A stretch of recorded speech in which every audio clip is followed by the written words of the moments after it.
Anong kailangan mo? Tanong ko sa lalaki. Ang ganda mo. Sagot niya sa akin. Bitawan mo nga ako! Manyak! Sagot ko sa lalaki. Ayoko nga.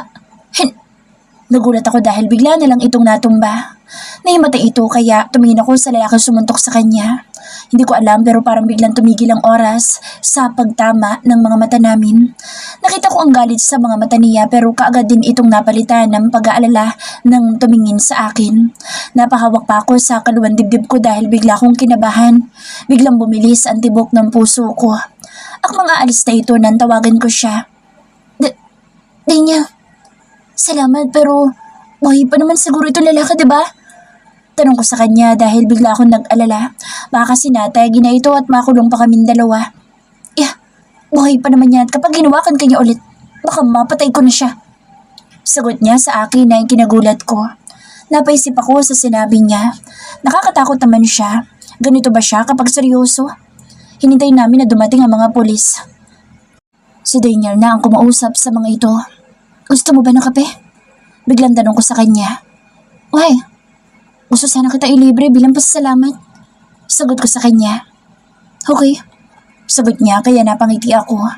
Hinila ko siya papunta sa isang coffee shop. Alam ko na mahal pero gusto ko siyang ilibre at ibabawas ko na lang sa allowance ko. Kahit na maglakad ako araw-araw ay ayos lang. Akmang papasok na kami nang pigilan niya ako. Mas gusto ko ang kape sa convenience store. Biglang sabi niya sa akin. Seryoso ka? Mas gusto mo doon? Tanong ko pa sa kanya para makasigurado ako. Yeah? Nakangiting sagot niya sa akin. Ito yata ang unang beses na ngumiti siya. Mas bagay pala sa kanyang nakangiti. Saad ko sa sarili. Akala ko mabibili tayo. Biglang tanong niya sa akin. Hindi ko pala namalaya na napatulala na ako sa kanya. Tabikim ako at nagsimula ng humakbang para pumunta sa convenience store. Habang naglalakad kami, hawak niya ang kamay ko. Naiinis ako dahil hindi pa humuhupa ang bilis ng tibok ng puso ko. Hawak pa rin niya ang kamay ko hanggang sa nakapasok na kami para bumili ng kape. Saka lang niya binitawan nang kukuha na kami ng kape. Umupo muna kami sandali para uminom. Napatingin ako sa kanya. Ang kinis ng mukha niya. Tinalo pa niya ang mga babae. Sakto lang ang kapal ng kilay niya. Ang tangos din ng ilong niya at ang pula ng labi niya. Kaya halos lahat ng mga babae ay sa kanya nakatingin. Sa tingin ko kahit na masungit siya ay malambing siguro siya kay Ana. Katunayan ay bagay na bagay silang dalawa. Sa halos lahat na aspeto ay wala akong masasabi pa sa kanila. Maganda si Ana at alam ko na mahal niya si Daniel. Mauna na ako sa'yo. Sabi ko sa kanya nang maubos ko na ang kape ko. Okay. Nakangiting sagot niya sa akin. Naninibago ako sa kanya. Ano kaya nangyari sa kanya para maging ganito? Mas sanay na ako na masungit siya sa akin at mas gusto ko yun kaysa sa pagiging mabait niya. Para kasing ang hot niya kapag masungit siya. Tumigil ka nga. Kung ano-ano na yung naiisip mo, pinupuri mo na siya. Saway ko sa sarili ko. Okay ka lang ba, Karen? Biglang tanong niya sa akin. Oo, okay lang ako. Sagot ko sa kanya. Pumasok na ako sa trabaho ko. Hindi ko rin siya nakita pa. Siguro ay umuwi na ito. Pagkatapos ng duty ko ay lumabas na ako kaagad sa bar. Pero habang papalabas ako ay nagulat ako dahil nasa labas ng bar si Daniel. Nakapagpalit na ito ng damit at nakasandal ito sa pader. Nang makita niya ako ay umayos ito ng tayo at naglakad papunta sa akin. Uuwi ka na ba? Tanong niya sa akin. Oo. Sagot ko naman sa kanya. Naglakad na ako at ganoon din siya. Nahihiya naman ako magtanong sa kanya kaya naging tahimik na lang ako. Pareho kaming tahimik habang naglalakad. Ewan ko ba pero nakakapanibago ang araw na ito. Ngayon lang yata kami hindi nag-away na dalawa. Hinatid ba niya ako? Tanong ko sa sarili ko nang makarating na kami sa tapat ng bahay namin. Uwi ka na, sabi ko sa kanya. Pwede ba ako matulog dito? Biglang tanong niya sa akin na ikinagulat ko. Ha? Matutulog ka dito? Gulat na tanong ko sa kanya. Kung okay lang sa'yo. Pagod na ako maglakad saka inaantok na ako. Sagot niya sa akin at nauna na siyang pumasok sa loob ng bahay namin. Hindi ko alam kung saan ko ba siya patutulogin dito. Saka kaya ba niya? Mainit at malamok dito. Tanong ko sa sarili ko. Kagad ako sumunod sa kanya sa loob ng bahay namin. Nagulat ako dahil gising pa pala si inay. Nagtataka ako dahil hindi malang ito nagtanong kung bakit kasama ko si Daniel. Nay, saan ko po siya patutulogin? Mahinang tanong ko kay inay. Sa kwarto mo, may kutsyon doon at may electric fan. Kesa dito sa sala malamok. Nakakahiya naman kung dito mo siya patutulugin. Sagot naman sa akin ni inay. Doon ka na sa kwarto ko matulog. Sabi ko kay Daniel. Saan ka matutulog? Tanong naman niya sa akin. Dito na lang ako sa labas. No, ako na lang dito. Mabilis na kontra niya. Pero malamok dito. Sagot ko sa kanya. Okay lang. Makatikim man lang sila ng gwapo. Sagot niya sa akin na ikinangiti ko. Marunong din pala siyang mag-joke. Hindi kasi halata. Saka ang swerte din naman talaga ng mga lamok kung sakali dahil sa makakatikim sila ng dugo ng gwapo. Saad ko sa sarili na kaagad ko ding sinuway dahil kung ano-ano na naman ang naiisip ko. Anak, mauna na ako dahil inaantok na ako. Kaya niyo na yan. Paalam sa amin ni inay. Sige po. Sagot ko naman sa kanya. Binuksan ko ang silid ko. Maliit lang ito pero malinis. Inayos ko ang higaan at binuksan ko ang electric fan. Tinawag ko na siya pero ayaw pa sana niyang pumasok dito sa silid ko. Wala akong choice kundi hilahin siya. Nag-iinarte pa kasi siya eh. Inaantok na ako. Matulog ka na dahil may pasok pa tayo bukas. Sabi ko sa kanya. Dito ka na lang, kasya naman tayo sa higaan mo. Huwag na, sa labas na lang ako. Tanggi ko kaagad sa kanya. Wala naman akong gagawin sa'yo na masama. Sabi pa niya sa akin.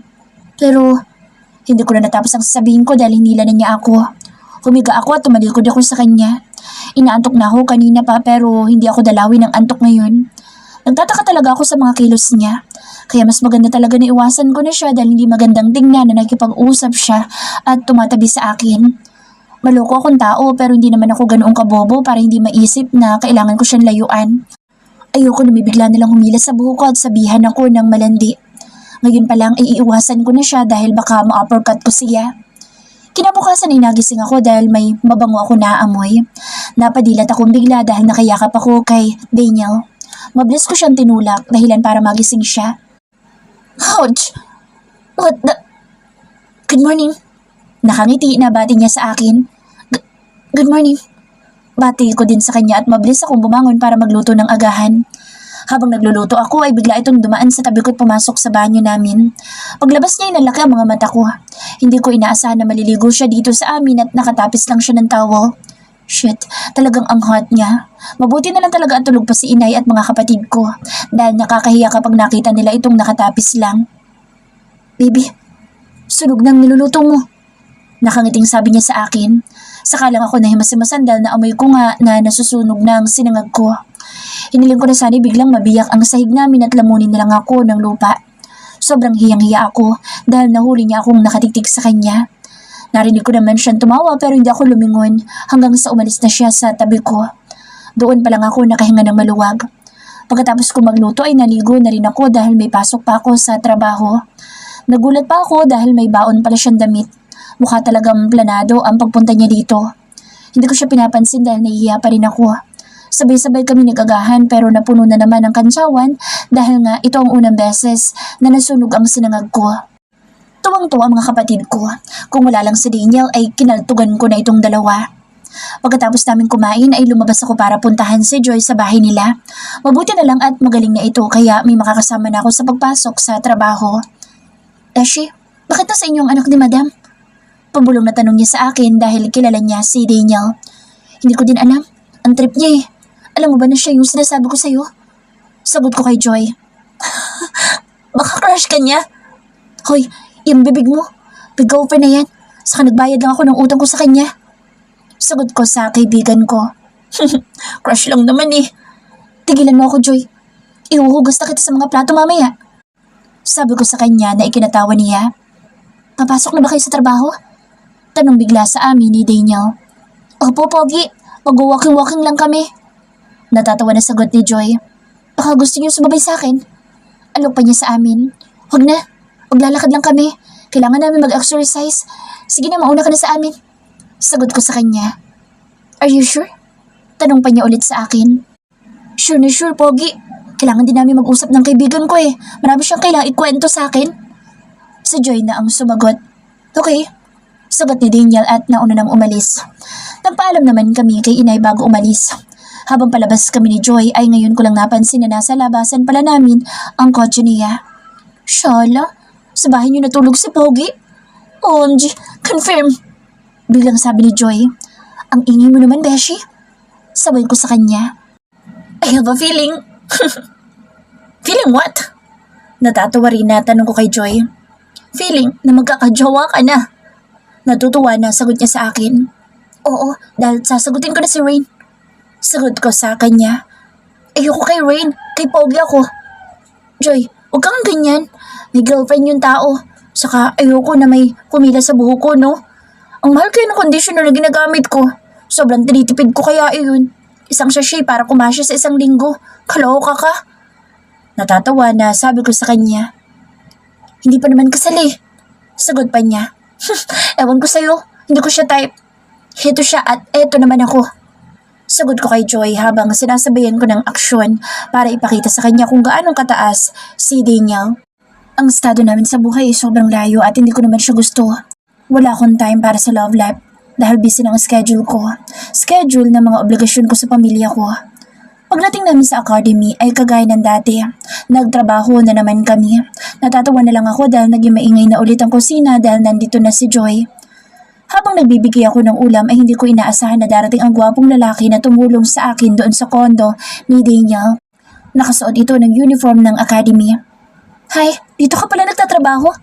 Naalala mo pa ba ako? Nakangiting tanong niya sa akin. Oo, naalala pa kita. Salamat sa tulong mo ha. Pasensya ka na't may trabaho pa kasi ako noon. Dito ka pala nag-aaral? Sagot ko din sa kanya. Oo, kaka-transfer ko lang dito. I'm Kian. Pakilala niya sa akin. Karen. Nakangiti na pakilala ko din sa kanya. Naalala mo ba ate? Siya ang kuya ko na gustong hingi ng number mo. Sabi sa akin nung batang babae. Siya ba? Pasensya na kayo, wala kasi akong phone eh. Sagot ko sa kanila. May extra phone ako, baka gusto mo.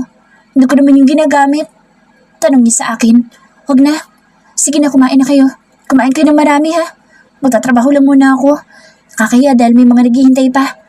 Sabi ko sa kanila. Okay, usap tayo later. Kung okay lang sa... Hindi pa ba kayo tapos? Supladong tanong ni Daniel dahil dumating na pala ito. Sorry po. Sabi ko sa kanya. Bakit ka nagsasorry? Wala ka namang kasalanan. Biglang tanong ni Kian. At sino dapat na mag-sorry, ako? Tanong ni Daniel na halatang naiinis na. Sorry prof, pero wala namang masama kung mag-uusap kami. Hindi naman nagre-reklamo ang mga ibang mga estudyante. Ikaw lang naman. Sagot pa ni Kian dito. Ganun ba? Kian, sige na, kumain na kayo. Sabi ko sa kanya dahil para na silang mag-aaway ni Daniel. Anong ulam pong gusto niyo, sir? Formal na tanong ko kay Daniel. Tinuro niya sa akin at nagulat ako dahil pinapadala niya sa office niya. Mabilis kasi itong umalis. Nagkatinginan na lang kami ni na Ate Sally at Joy pero may kakaiba sa tingin nila sa akin. Beshi, ikaw na lang maghatid doon. Please Joy, kapag ikaw naghatid hindi na kita aasarin ng 2 linggo. Sabi ko sa kaibigan ko. Ayoko, kaya mo yan. Marami pa akong huhugasan at okay lang naasarin mo ako Beshi kasi sanay na ako. Good luck to you. Pangaasar pa niya sa akin. Wala naman ako nagawa kundi ang ipaghanda sa Daniel ng pagkain. Naglakad ako at nagtanong ko sa anong office niya. Naiinis pa ako dahil 3rd floor pa ito. Bakit bang hilig niya sa matataas na palapag? Kakagaling pa nga lang ng tuhod ko yung mukhang mapapalaban na naman ako sa akyatan. Sira pa naman ang elevator dahil may nakalagay na paalala. Miss, kailangan mo ba ng tulong? Tanong sa akin ng mga kalalakihan na sa tingin ko'y kaedad ko lang o mas matanda lang sa amin ng konti. Salamat pero kaya ko na to.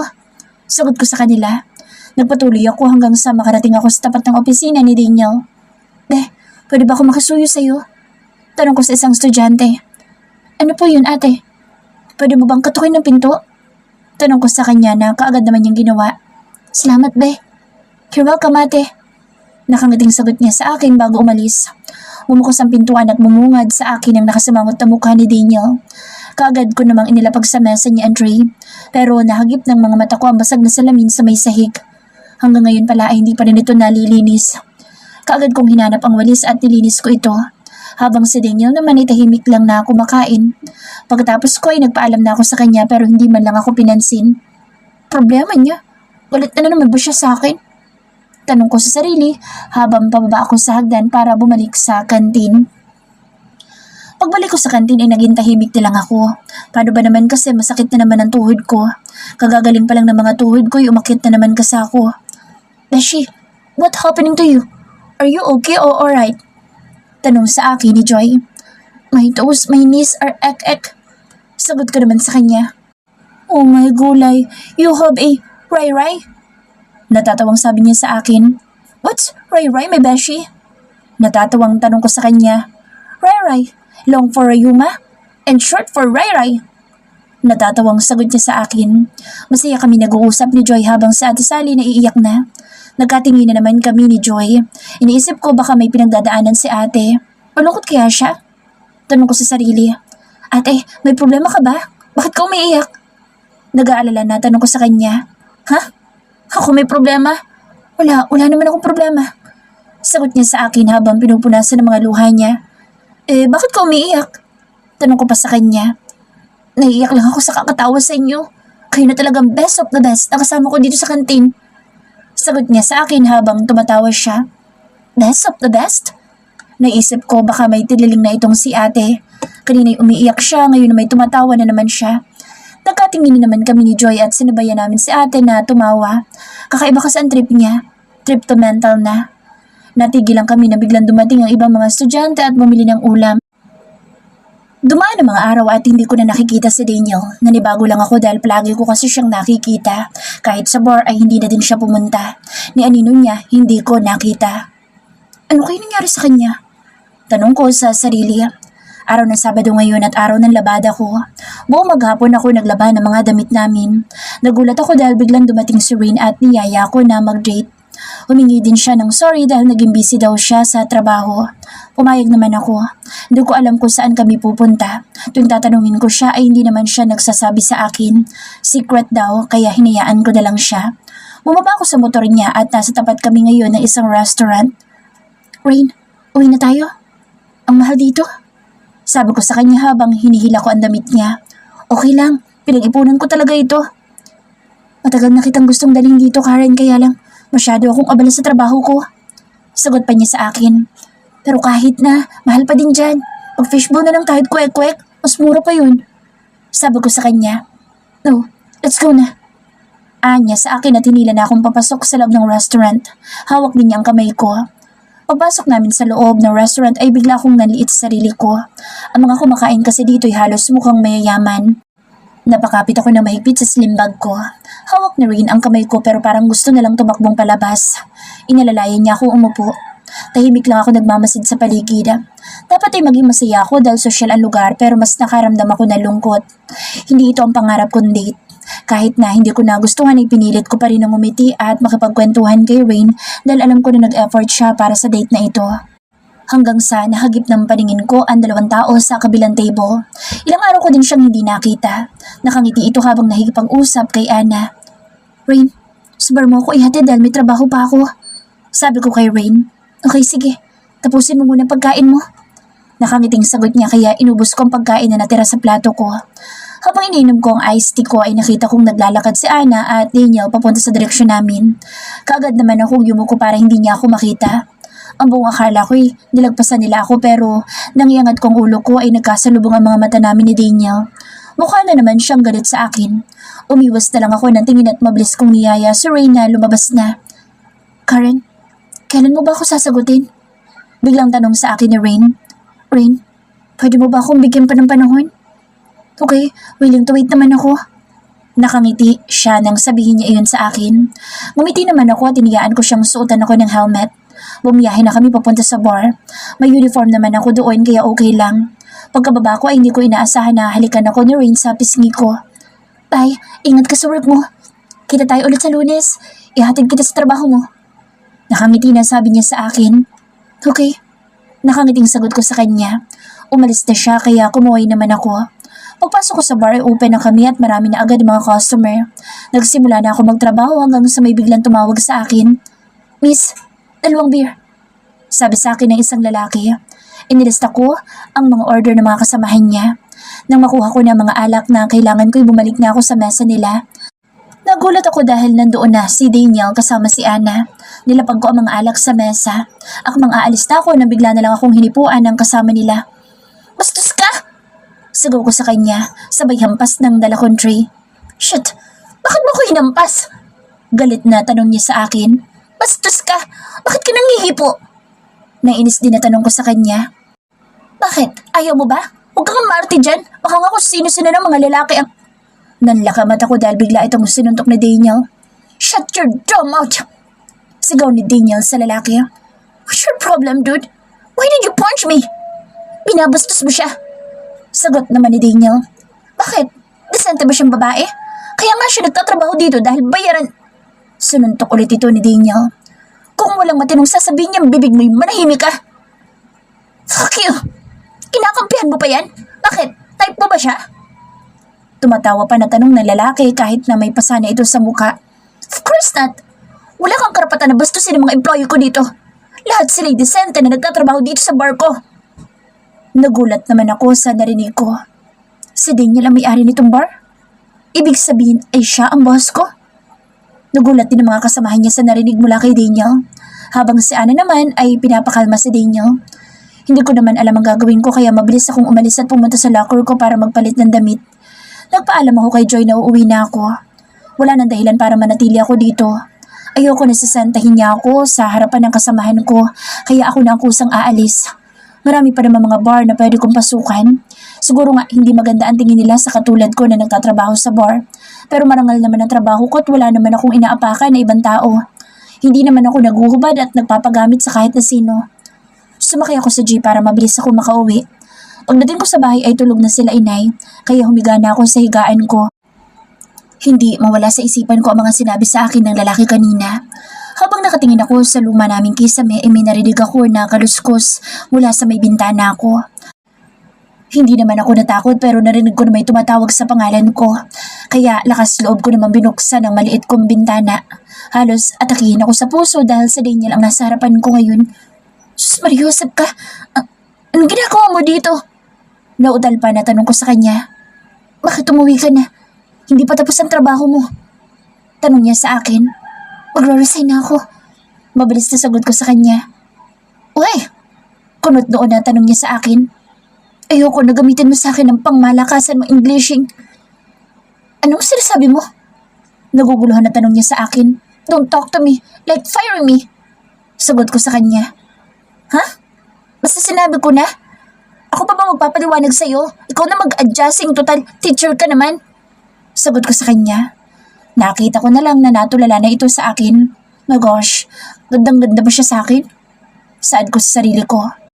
Wait, kukuha ako ng pangsahod baka tumulong bigla ang laway niya eh. Hanggang ngayon kasi ay tulala pa rin siya sa akin.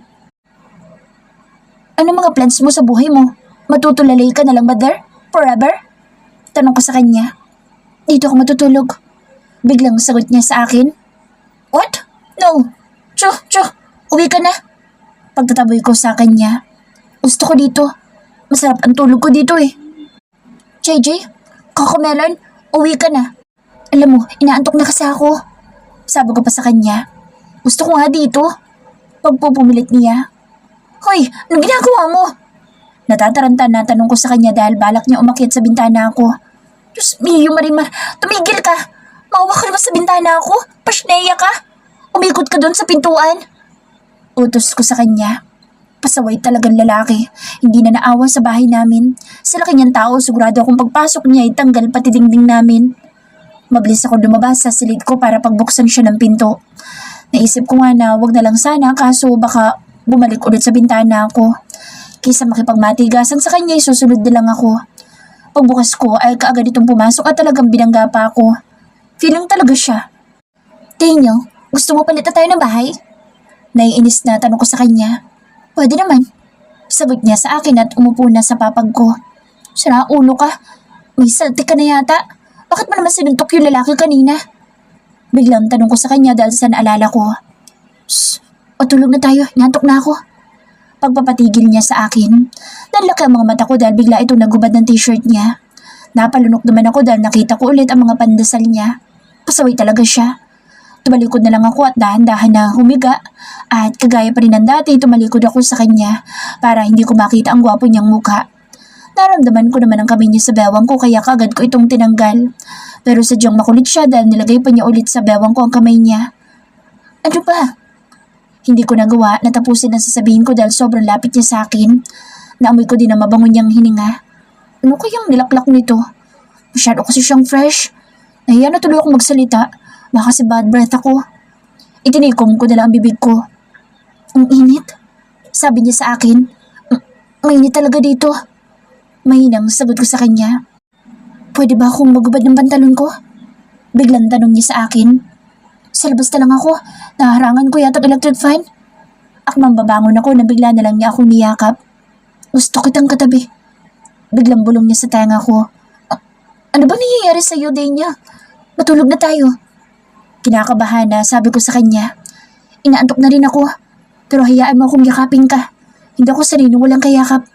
Sabi niya sa akin. Ano daw? Yakap? My gosh.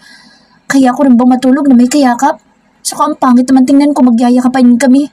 Ay saltik na talaga siya. Wala na siya sa katinuan. Hindi ako sanay na may kayakap. At pangit tingnan na yakapin mo ako. Sagot ko sa kanya. Simula kanina ipabulong lang kami mag-usap dahil baka biglang magising sila inay. Masanay ka na ngayon. Anya pa sa akin. Masanay? Anong ibig mo sabihin? Kung may binabala ka na araw-arawin ang pagtulog dito, wag naman. Maawa ka naman sa akin. I need peace of minding. Sagot ko sa kanya pero tumawa lang ito. Baby, peace of mind iyon. Sabi niya sa akin. Anong baby? Baby ko. Sagot niya sa akin. Bakit, tatay ba kita? Tanong ko sa kanya. Matulog ka na lang, ang ingay mo. Kapag hindi ka pa tumahimik, gagawa tayo ng baby. Anya sa akin.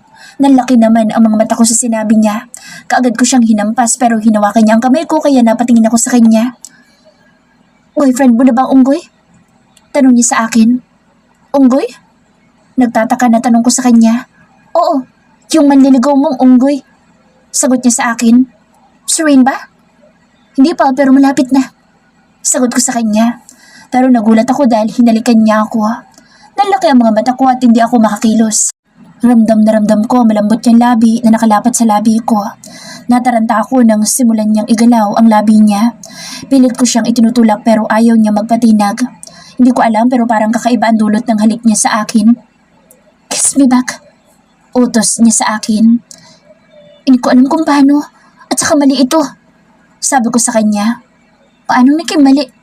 May girlfriend ka at may manliligaw ako. I don't have a girlfriend. Soon, magkakaroon din ako. Hindi lang girlfriend kundi misis ko na. Nakangiting sabi niya sa akin. Bigla naman akong nainis sa sinabi niya. Soon to be. Tapos inuutusan akong halikan siya. Sarap niyang bangasan sa mukha. Sa inis ko itinula ko siya, tumalikod na ako para matulog. Kahit kinakalabit niya ako ay hindi ko siya pinapansin hanggang sa nakatulog na ako. Kinabukasan ay tanghali na akong nagising. Wala na din sa tabi ko si Daniel. Nakahinga naman ako ng maluwag dahil lumayas na siya. Kung ano-ano na lang kasing trip niya sa buhay niya. Lumabas ako na sabog pa ang buhok ko. Nakapikit pa nga yata ako dahil hinahanap ko ang suklay. Kinakapa ko ang daan hanggang sa may nakapa ako matigas tapos biglang gumalaw kaya napadilat ako. Natulos ako sa kinatatayuan ko dahil nasa harapan ko si Daniel. Wala sa sariling dumako ang mata ko sa hinaharap niya. Oh my gosh, yun bang nakapa ko? Sana na may hindi. Hiyang-hiya ako na parang gusto ko nalang lumubog sa kinaupan ko. Mabilis akong tumayo at tumakbo papunta sa banyo. Kahit na wala pa akong balak na maligo ay ginawa ko para lang tumagal sa banyo. Bad trip ako dahil wala akong dalang towel. Kaya tinawag ko ang kapatid ko para bigyan ako pero nagulat ako dahil si Daniel ang nagamot sa akin. Bakit naman kasi may papikit-pikit ka pa, Karen? Wala ka din masisisi. Saad ko sa sarili ko. Ayoko pa sana lumabas pero inapura na ako ng kapatid ko kaya wala akong choice. Tumakbo pa ako papunta sa loob ng silid ko para magbihis ng damit. Paano ko ba siya haharapin? Siguro pwede ko namang gamitin ang likod ko. Ay, gusto ko nalang lumipat sa Mars at doon tumira. Yung walang packing boy sa buhay ko. Sobrang mahalis naman ang araw na ito. Kailan kaya ako magiging swerte? Mukhang kamalasan ang dala ni packing boy sa buhay ko. I'm stressing right there. Right now. Wala sa sariling bulalas ko. Baby, kakain na daw tayo. Biglang pumasok si Daniel dito sa silid ko. At talagang tinawag na naman niya akong baby. Baliw ka na talaga. Tigilan mo nga ako sa kakatawag mo sa akin ng baby. Naiinis na sabi ko sa kanya. Baby. Baby. Baby. Pangasar pa niya sa akin. Diyan ka na nga. Sabi ko sa kanya at iniwan ko na siya sa loob ng kwarto ko. Paglabas ko, inutusan ko na si inay na palayasin na niya si Daniel, pero ayaw naman niya. Umamin ka nga sa akin, boyfriend mo ba siya? Tanong sa akin ni inay. Hindi po, saka may jowa na iyan. Hindi ako bagay dyan, mayaman sila. Samantalang ako may lahi lang na Italian spaghetti sauce, pero maganda. Sagot ko kay inay. Kung talaga bata ka, puro ka kalokohan. Hala, puntahan mo na doon sa kwarto mo. Ikaw ang pinasundo ko pero siya na ang hindi lumabas. Utos sa akin ni inay. Ayoko po. Tangi ko kay inay. Kapag hindi mo tinawag, papayagan ko na yan na dito tumira. Sa narinig ko mula kay inay ay mabilis pa ako sa 4:00 tumakbo papunta sa loob ng kwarto ko. Pagbukas ko sa pintuan ay laglagan pa ako sa nakita ko. Kaya mabilis akong pumasok at hinablot sa kamay niya ang... Anong ginagawa mo? Akin na nga yan! Nainis kong hinablot sa kanya ang bra ko. Wala naman akong ginagawa, pinulot ko lang yan. Sagot niya sa akin habang nakangiti. Bakit mo kasi pinulot? Nainis pa na tanong ko. Sumabit sa pa ako. Wisit ka, lumabas ka na nga doon. Huwag ka na pumasok dito. Inis na inis at hiyang-hiya na ani ko.